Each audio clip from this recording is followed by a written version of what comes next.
have several of those, whatever you call them, cranks, but they're never cranked. Yeah. They're just nice because they're padded. So I like, again, I like the crank nosebands only because they're nice and padded. I don't like them. There's so much of them.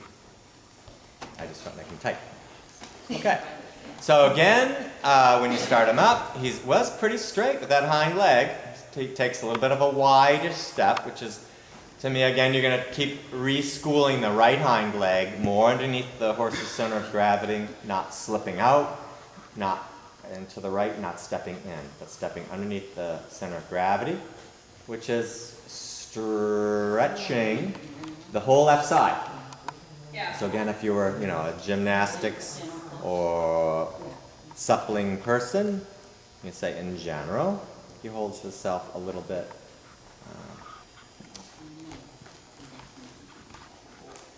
shorter on the left side than the right side. So you gymnasticize him to stretch into the left rein and stretch his left side longer. Okay, so let's try it again. Again, the same thing in front of your leg with a nice light response, and if that was light, then a reward. Again, encouraging with more forward, that's it, before you take up the connection, more energy so that you don't end up with him getting too low in the pole, because this again is much better. Pole on top, and nose slightly in front of vertical. Quite nice. Good. And then we want to address the left lead canter again. Okay. So what we're going to do is, again, try to anchor the whole transition with something else, a kiss, the word, whatever, to help it make more sense in a nice prompt way. And you're going to try to stick the right hind leg with a little bit more right leg, right half halt. At the right hind leg to plant that you can make the transition into canter. And again, if it's off to the right, he's not getting, that's much better. He needs to keep it underneath the body in order to strike off, to support so the next diagonal can come. So if it slides out, it's not going to work. He needs to be underneath the body. Okay, so I would use excellent. Good boy. Good. Okay. Yep. A little exuberant. Again, if you really don't look at the obvious, which is his top line. You look more at his hind leg and his track and the straightness.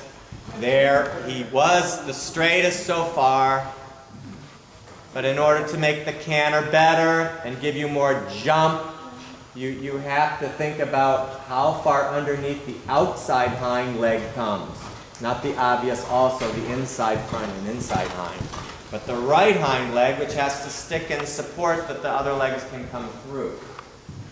So, again, keep telling him you really don't have to bend too much to the left. We want you pretty straight.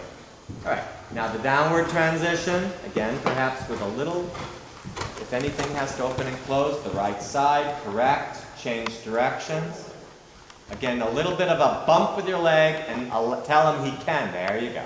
Tell him he can pick his head up. You're not going to hold him up, and there's no sense curling away from you.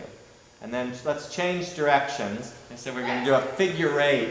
So let's do kind of 20-meter idea of a circle, not exactly wall to wall because this ring is so nice and wide.